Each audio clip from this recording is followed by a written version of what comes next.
Oh, hey, how's it going, guys? Welcome back to Comic Drops. I'm just sitting here making a list of things I can do to improve my videos. You want to hear a few? Let's see. I could try to prominently feature the comic book's cover I'm reviewing in the first part of the video.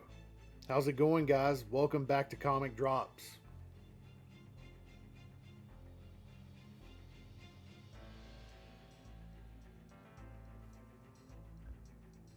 Okay, maybe. How about I could try to wear a mask during my videos? Yeah, that would work. How's it going, guys? Welcome back to Comic Drops.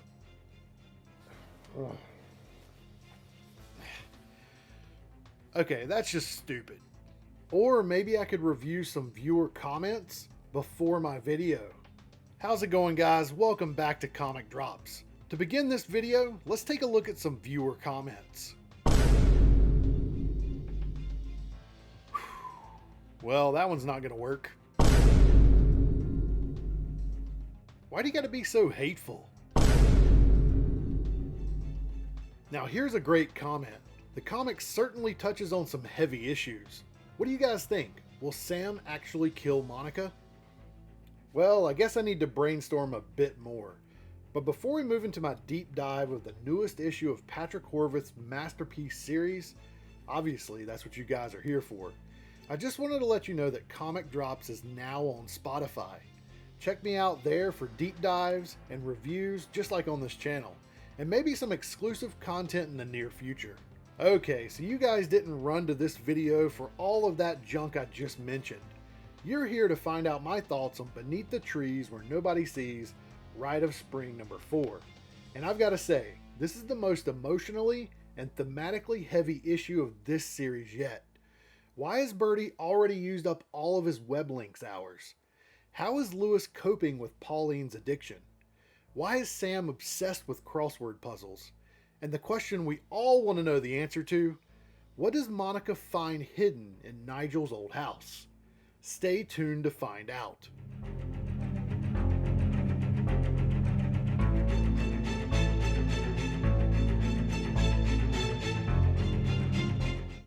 Now, from the moment we see the cover, we know the focus of this issue is clear.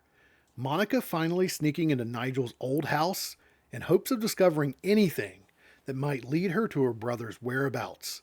But as readers already know from the previous issue, that everything she is about to do is probably being carefully engineered by Sam. In fact, so far it seems that Sam is directing every step that Monica makes. What stands out most to me, however, is that much of this issue isn't even about Monica breaking into the house. It's about the other citizens of Woodbrook and the masks they constantly have to wear. This comic leans heavily into that motif, checking in on Bertie, Pauline, Lewis, and his sister, all of whom are struggling in their own ways to maintain their disguises and wear their specifically crafted masks as they try to live their lives in Woodbrook. After multiple readings, this thematic motif becomes clear. The issue is about identity, concealment, and the consequences of pretending to be something you're not. So the comic opens with Bertie's desktop once again, now overrun with pop-ups. Ads for the Centerville Neck Enhancement Center, Maple Leaf Estates, the Motorbrook Hotel, Auto Yard, and the Pizza Shack all feel like foreshadowing. Yet the most intriguing details are the barely visible windows hidden in the background, including one that almost seems to be asking a question. It's another instance of Patrick Horvath burying clues in plain sight, in my opinion. And later we learn Bertie's age as well, and his username likely reflects his birth year, 1923, far older than he first appears. Now, Bertie's desktop has quietly become one of the more important recurring motifs in Rite of Spring, and at this point it's hard not to see it as deliberate foreshadowing. Each time we return to his computer, the cluttered pop-ups, the outdated programs, and the random ads aren't just sight gags. They're subtle signals about the emotional and narrative undercurrents of this series. The ads often hint at locations, businesses, or themes that later become relevant, almost like the comic is slipping us a coded preview of Woodbrook's future. Even the increasingly chaotic state of the desktop mirrors the rising tension in the town itself. More noise, more interference, and more things demanding our attention. We then shift to the narrative proper, where Monica is about to infiltrate Nigel's former home, disguised as a county worker performing a tax assessment. Called it. And Sam's narration guides us in. What is it then to find something that captures your imagination, to wind it up and set it loose? These lines confirm how deeply manipulative Sam has become. The early panels show wind-up toys, a metaphor for how Sam sees Monica, a toy to be wound up and released to cause chaos. The 90s aesthetic throughout this sequence is spot on too. The huge furniture-like television is a perfect example. Now I know you guys had a hulking beast of a TV like I had growing up, right? And Sam continues narrating. Is it a curiosity to see what it does next? Is it a thrill to watch it bump into things? Now this is interesting for sure.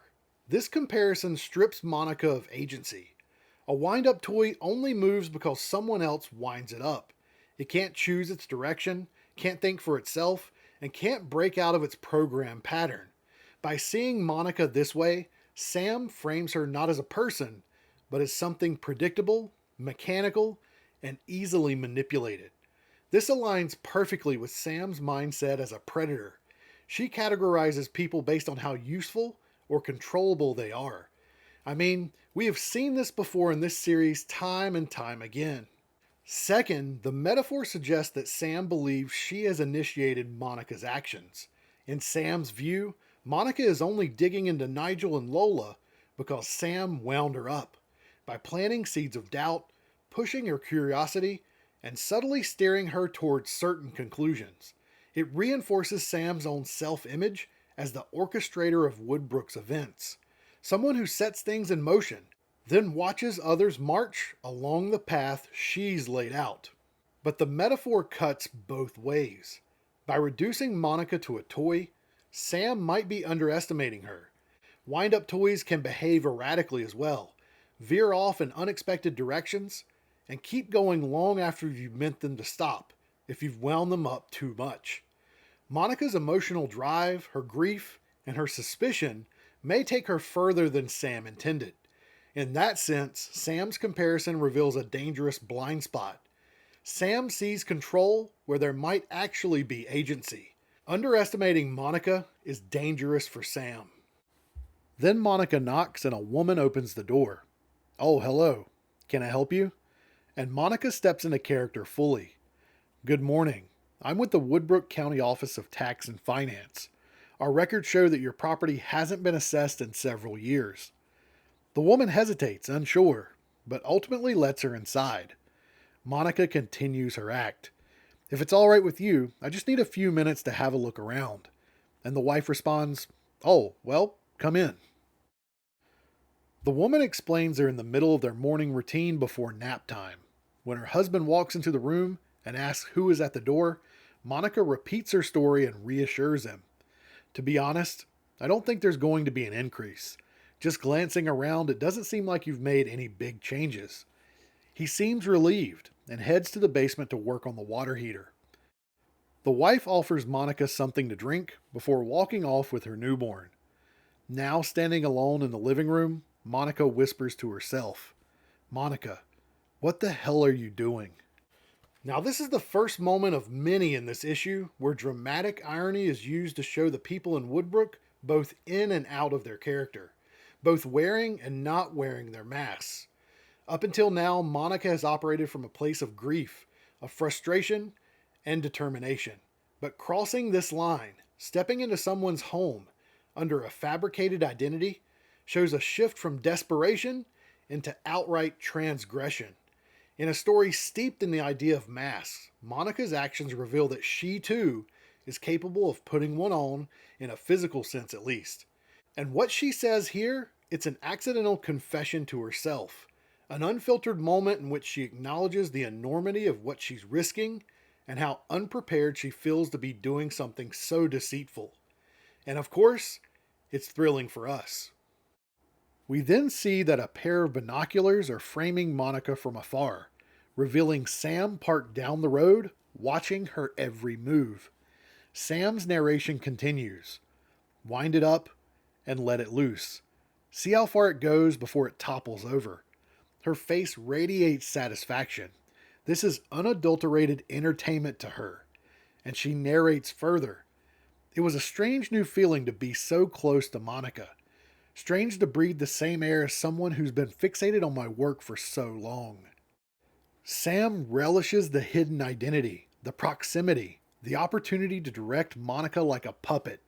And she continues. The past was echoing back. It was rhyming. And then a flashback shows Daniel Brewer hanging upside down as Sam drains him of blood. A grim echo of the way Sam is now manipulating Daniel's sister. Sam watching Monica and taking pleasure in every moment highlights her role as the ultimate manipulator in this story. She delights in having orchestrated every step of Monica's actions, seeing her not as a person with her own agency, but as a puppet whose movements she can predict and influence. This dynamic reinforces Sam's narcissism and thrill-seeking tendencies, and this seems to be a change in her character from the original series. She isn't just curious about Monica's discoveries. She's emotionally invested in controlling them, deriving satisfaction from the way her manipulations elicit fear, excitement, and moral compromise. Sam is the one who inspired Monica to sneak into this family's house under false pretenses originally. Sam's enjoyment also underscores a thematic contrast here. While Monica wrestles with guilt and the morality of her actions, Sam thrives in the immorality of her actions, finding joy in the unraveling of others' innocence. It's a chilling, almost voyeuristic pleasure, and it positions Sam as both the architect and the audience of her own personal performance, starring Monica. Then Sam is suddenly interrupted by a familiar voice. Sam, that you? It's the father from the final issue of the first volume, out walking his dog.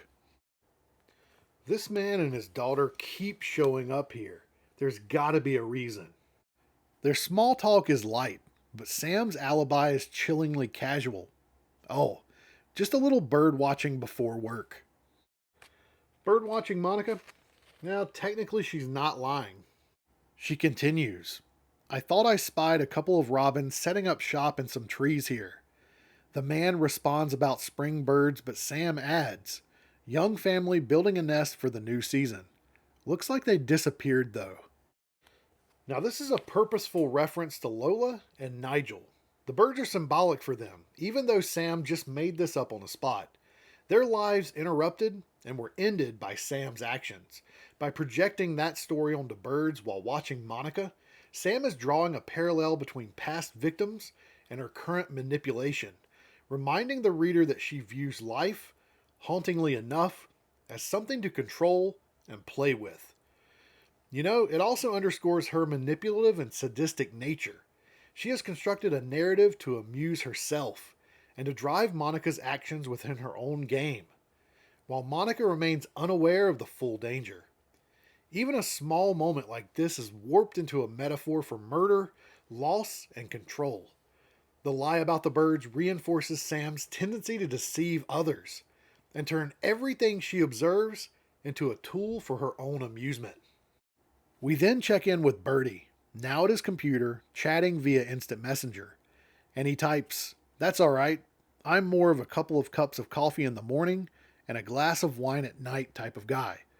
Oh, I meant wine. That too, I guess." The accidental wine is apt. Bertie's meek persona doesn't match his confident self he projects online. It's just another mask being worn in Woodbrook. When I Love Tennis 63 asks for his age, sex, and location, he replies 72 Turtle, Woodbrook, Vermont.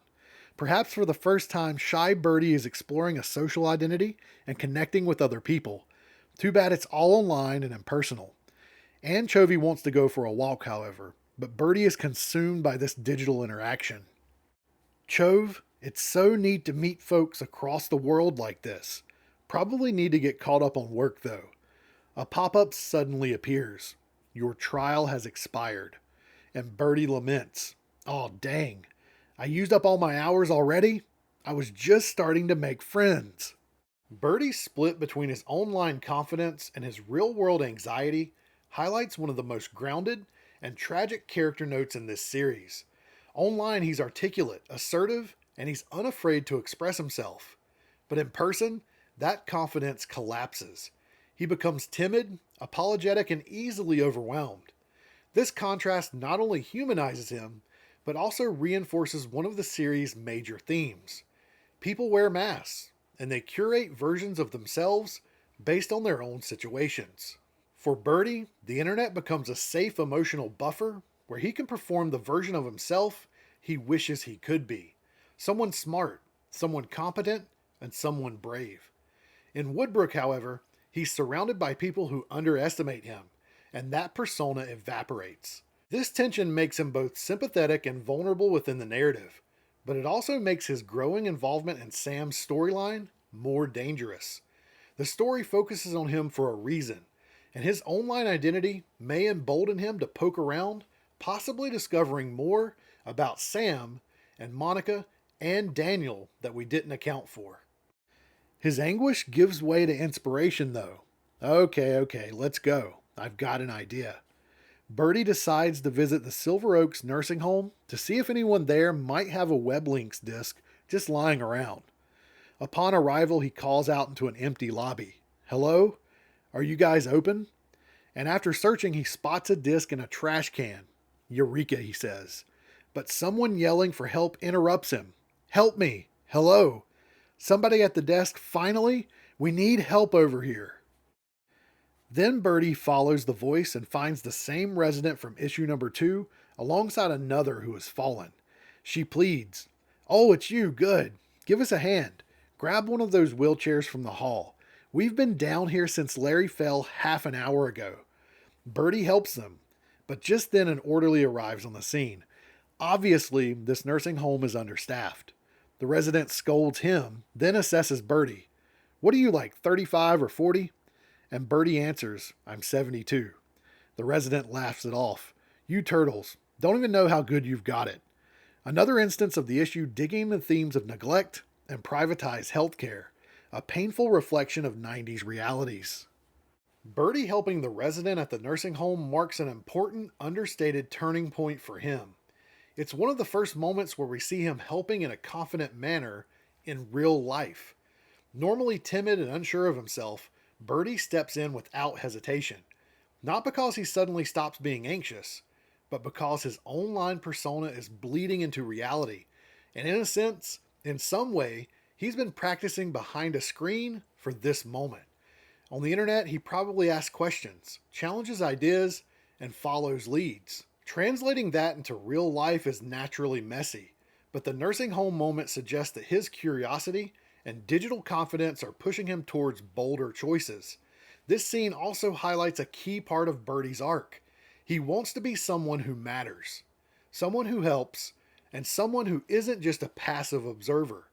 In aiding this resident, he gets a taste of that identity in real life. At the same time, it adds tension to the story. Becoming braver means he's more likely to keep digging into things he shouldn't, especially when his path inevitably crosses with Sam's. Now we shift back to Monica, who continues searching the house as her narration reflects on life. When you're young, you live your life day to day. Maybe you've got a family, and you never stop to think about how good you've got it, or that one day it's all going to be gone. Now that's some heavy commentary on life right there. She finishes searching downstairs and tells the wife she's going to head to the second floor. As she climbs the stairs, Monica repeats Sam's instructions. Head to the top of the stairs. Doorway on the right. As she enters the room, she says, Why did it have to be the nursery? Now this raises the question, does Sam simply remember the house perfectly, or has she been inside far more recently than she lets on? I think you guys know exactly where I'm going with this idea. Meanwhile, Sam sits happily in her Bronco, solving a crossword puzzle. The clue she finishes is defined as a theater on strings, a dummy to some, revealing the word marionette, a direct metaphor for how she views Monica. Then suddenly a robin lands on her mirror, prompting Sam to greet it. Why, hello there, Miss Robin. "Where's Mr. Robin? Is he running late?" The bird chirps, and Sam replies with chilling amusement, or maybe something horrible has happened to him. Monica's moment of thinking about a family being gone carries a quiet, emotional weight, especially when you consider she has lived that life for the past 8 years. As a sister grieving for her brother Daniel and desperately seeking answers, she's constantly wrestling with the void his absence has created. They were most certainly close. I mean, look at the devotion she has in finding him. Her attention to a missing family visually mirrors that unresolved grief. And now the robin can be read as a symbolic stand-in for Nigel's lingering influence. A reminder that even though Sam killed him, he isn't truly gone. I really believe that Nigel will have an impact on Rite of Spring's narrative as a whole. Robins are creatures that leave and return, and that cyclical behavior mirrors how I think Nigel will keep coming back through the secrets that he left behind, the evidence he collected and he hid away. In this way, the robin becomes symbolic for Nigel even from beyond the grave, trying to still get revenge on Sam. The narrative then shifts to Pauline driving Lewis to school, and Pauline is apologizing for oversleeping. "Lewis, I'm so sorry. I overslept again." Lewis tries to reassure her and shake it off, but Pauline jokingly says, "Next time, just dump some water on me. Or maybe we could get a cattle prod." She's obviously using humor to deflect from her own mistakes. Then Lewis warns her, "Mom, stop the car. It's a red light." She slams on the brakes at the last moment just in time. Her addiction clearly interferes with her daily responsibilities, and even being able to safely drive her son to school is an issue. At school, Lewis tries to maintain a calm facade, but the panels contradict his words. After arriving home from school, he calls his sister, and she asks, "So, how was your day? You still hanging around with the same friends from last year?" He replies, "Oh yeah, pretty much," despite the images of him eating alone and being ignored by those same people. However, he does confess, "I miss the way Mom was before." And his sister answers, "Yeah, I miss Dad." 8 years later, and Nigel's violence still fractures their lives in more ways than one.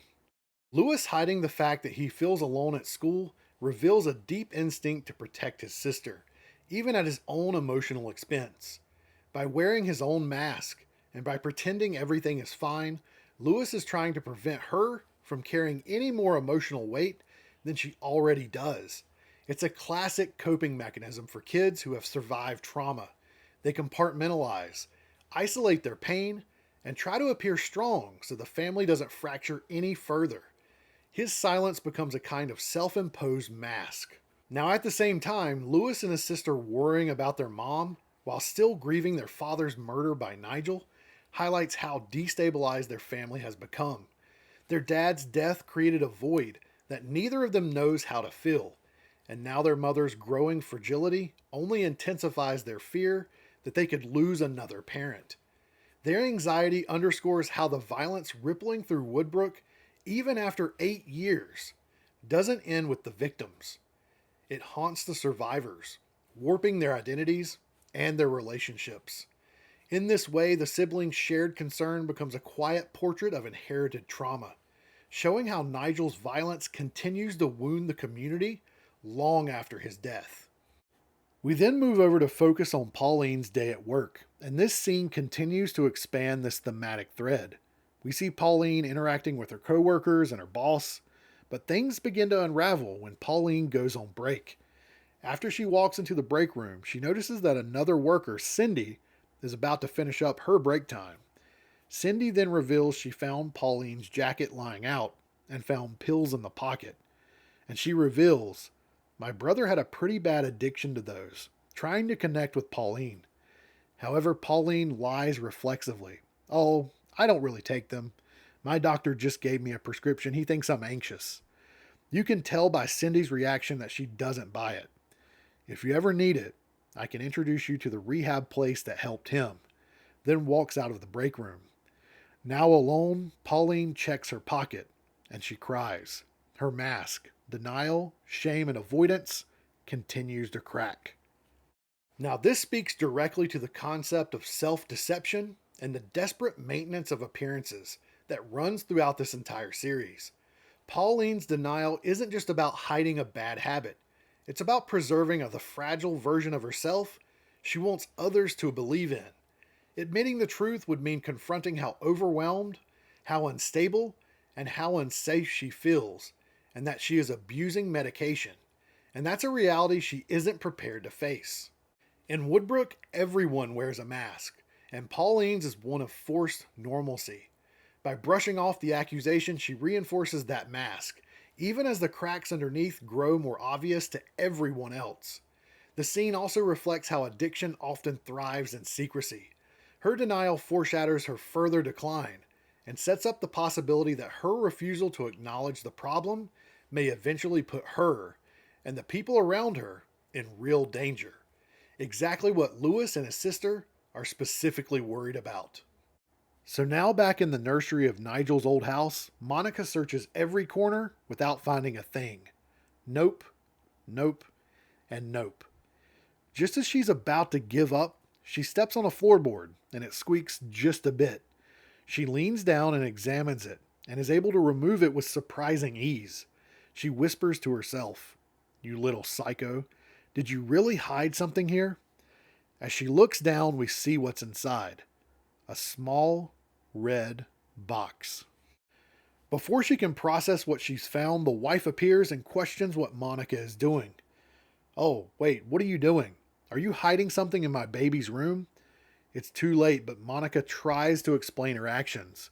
"No, not at all. I found this in the floor and..." But the wife screams for her husband. Panic escalates as Monica tries to leave, but bumps into the wife as she walks past her.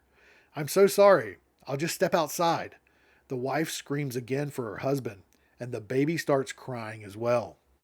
The husband rushes up the stairs and confronts Monica. He says, "Whoa, hey, let's all take it easy. Carol, are you and Ricky okay?"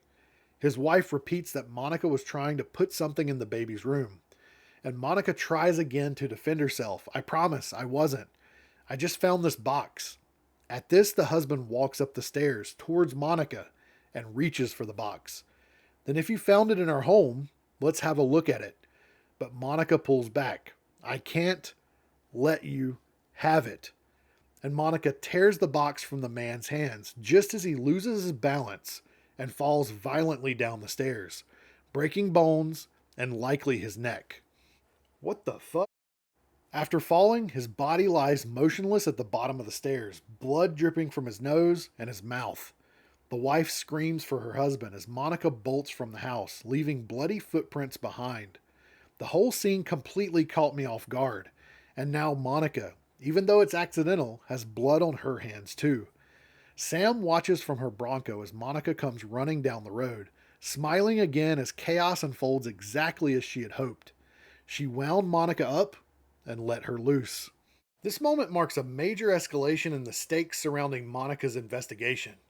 Until now, Monica's search for answers has been risky, but still morally grounded. You could identify with what she was doing. In fact, I could get behind her and understand the why of her actions. Suddenly, her presence in Nigel and Lola's home isn't just suspicious. It's tied to bodily harm and potential death. Even though she didn't intend to hurt him, Monica is now entangled in a situation that could have legal consequences and social fallout she isn't prepared for. For Monica's future in Woodbrook, this event threatens to isolate her further. Monica might be viewed as reckless and unstable, even if the truth is more complicated than that. And who knows what direction this could push her in.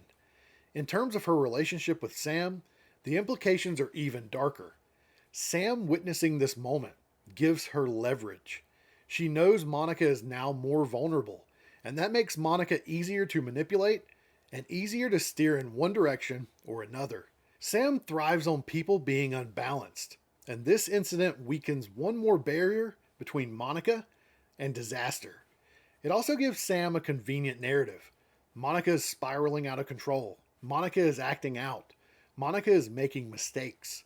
Sam now has more room to manipulate her own personal marionette, shaping events without drawing suspicion to herself. Then Monica reaches Sam's Bronco, shouting, "Start the car!" and Sam drives off with her in the passenger seat. Monica tries to catch her breath and says, "Now get me the out of here." As they drive away, she explains what she found. "You were right. It was hidden in Nigel's old room. I think I might have hurt that guy back there." Sam feigns concern. Should we go back? But Monica refuses. When Sam asks, "Was it bad?" we know she is simply asking to serve some twisted sense of enjoyment for herself. Then comes the moment we've all been waiting for, and Monica opens the box. Now at this point, I just want to stop and discuss this panel right here. There's a lot to unpack. Now the contents of this box are actually pretty crazy. It includes a map, Polaroids of Nigel maybe testing out his camera, and it looks like there might be others in the box too. There's a watch, some crumpled papers, and a missing person clipping from a newspaper of a rabbit circled in red with the words "this one" written beneath it. Now I'm going to go ahead and make a connection to the original series here and say that this is the same rabbit Sam killed in issue number 4 of that original series while Nigel was stalking her. It matches up nicely for sure. Now the big question to me here is this: did Nigel hide this to protect himself, or did Sam plant this years ago? I certainly wouldn't put it past her to try something like that. Monica then says, well, what's this, a map? Samantha, this is it. You're a genius." And Sam replies modestly, "I am." Monica unfolds the map to reveal locations marked on it. All these spots. It looks like he marked where he buried his victims. This spot right here, it's marked with the date Danny disappeared. Interesting for sure. Sam remarks that's not far away. And then Sam and Monica arrive at the Woodbrook Motel, finally taking a moment to look through the contents of Nigel's box. Monica couldn't be more grateful to Sam. "You're the first person who really gave a shit. It's wild that you found me." She continues, "I read in the newspaper that he buried his victims in paint cans, and it got me thinking that it might be tricky to find them," as she goes through some bags in the back of her car. Meanwhile, Sam sits in her Bronco and studies the map, whispering, "Nigel, you sneaky little shit."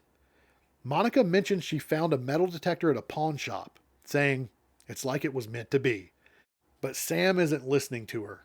She's discovered writing on the back of the map. Samantha's buried treasure, August 85 to September 86.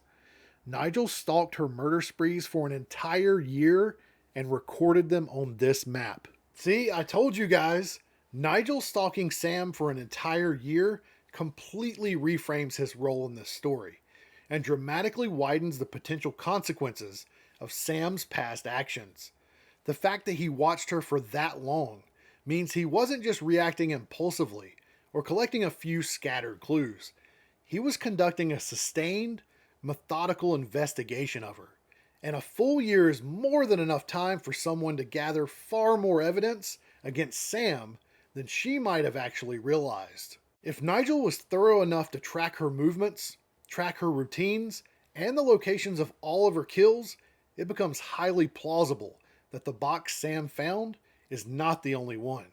A man who spent that much time studying her would almost certainly create backups, duplicate records, or hidden caches to ensure the information survived, even if he didn't. We know that he hid one in the woods, and that Sam knew about that one. Was that one just a decoy? I mean, he may have hidden evidence in multiple other places as well, maybe in his secret apartment. It also raises the possibility that Nigel wasn't simply collecting facts. He may have been building a narrative against Sam. And because he operated alone, we still don't know the full extent of what he discovered or what he intended to do with it. This uncertainty is what makes Nigel's year-long surveillance so dangerous for Sam. Every unexplored closet, every unlabeled box, and every unexplained file in Woodbrook might now hold a piece of truth waiting to be resurfaced. Even in death, Nigel becomes a threat, not through action, but through his preparation that we didn't give him credit for. His work could easily outlive him, as we've seen here, and Sam has no idea how much he actually has left behind. This is hitting all the narrative beats that I hoped it would. Then we return to Sam's narration. I suppose it could be fate. Fate that she didn't see as writing on the map. She then draws over Nigel's note with a pen. Maybe I could help out fate for just a little bit longer. Well, now this confirms Sam didn't hide the box because she wouldn't be trying to cover up evidence she created. So this actually was Nigel. Interesting. To close out the issue, Monica shows off the metal detector to Sam. A little beat up, but it still works great. And Sam responds, "That's perfect. Throw it in the back, and let's go see what we can find." Now, I don't know about you guys, but I couldn't believe it ended on this note. And we have to wait until January 14th to find out what happens. But one thing is for sure. Nigel is smarter than we thought he was. So the implications of this chapter stretch far across the series. Every character is wearing a mask. Bertie's online persona, Pauline's denial, Lewis's emotional suppression, Sam's suburban disguise, and Monica's desperation. Sam manipulates Monica like a puppet, winding her up and releasing her to watch the fallout. But the most important revelation here may be Nigel's. He was far more perceptive and far more calculating than we gave him credit for. If he had 2 boxes, what else might he have left behind? Nigel seems poised to continue haunting Sam and Monica long after his death. And that's where Beneath the Trees Where Nobody Sees Rite of Spring number 4 leaves us. On the edge of something bigger, something much darker, and far more unpredictable than Sam ever intended. Between Monica's increasingly dangerous investigation, the secrets Nigel may have left behind, Pauline's unraveling, Bertie's growing courage online and in real life, and the shocking fallout of that confrontation in Nigel and Lola's home, Woodbrook feels like a much different place in this series than in the original. Every mask is slipping or cracking. Every lie is starting to echo. And every action Sam thought she buried, whether in a crawlspace, in a lake, or beneath the trees, is beginning to claw its way back to the surface.